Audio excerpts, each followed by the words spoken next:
You know, everything's going well. I show up with my 20-week ultrasound and they take your scans, and then the radiologist comes in. I've had many an ultrasound, and I've never had a radiologist come in to talk to me. And she says, you need to go to BC Women's. I'm going to call them right now. It wasn't is she going to come early? It was like, she's going to come early. We don't know what her life is going to look like.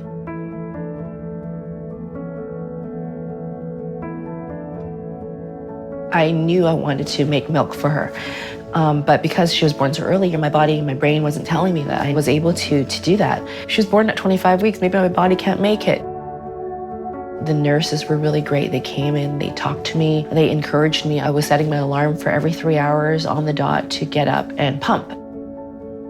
For almost 5 days, I had no milk. And they said that they needed to feed her. They needed to engage the milk bank. And would I be okay? I'm like, absolutely. Anything that would help her. Knowing that that was there really gave me some kind of relief, some pressure for me that I can just take my time and keep doing what I'm doing. And eventually, after about a week, she was able to finally get just a few drops of milk that I was able to make. And in that initial days, that was so important to me to know that the BC Milk Bank was there for us, for our family, and for our very sick baby who was born way too early. If I didn't have access to a donor that provided milk, I think I would be pretty devastated knowing that that breast milk is so important for sick babies.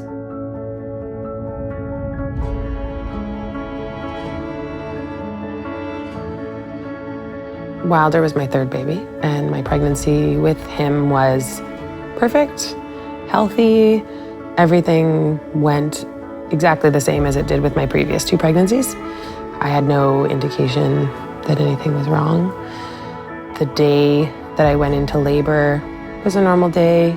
We went for a walk to a park, and we were all really, really excited.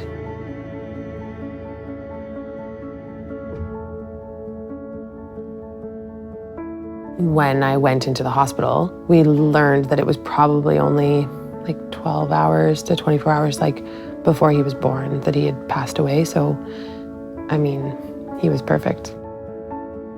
He had a full dark head of curly hair and the most amazing hair.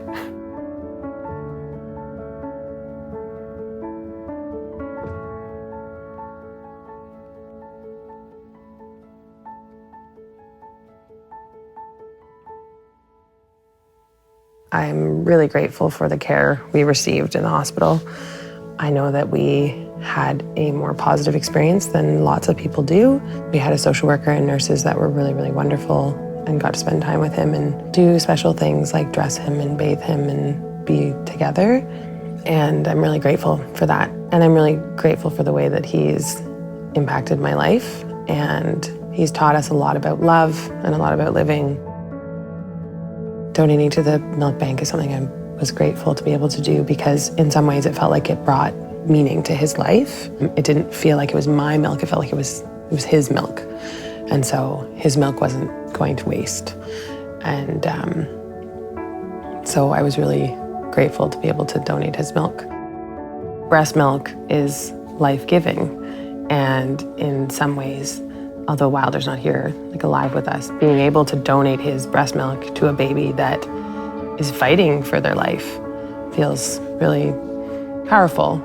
I really love the thought that another baby would be thriving because of the milk that they get to have from me and from him. It saddens me to think that there's other babies that are in need of breast milk that are unable to access breast milk. Our province should be providing it.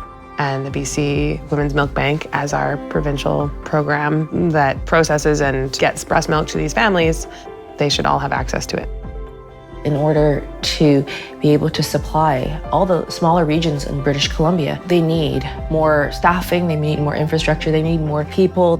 For all the smaller communities, if they don't have access to the milk, they're not going to be able to help their young sick babies like we are here. The need to have a bigger, expanded program at BC Women's Hospital for the milk bank is so important to the whole province, not just to the few sick babies that are here at BC Women's NICU.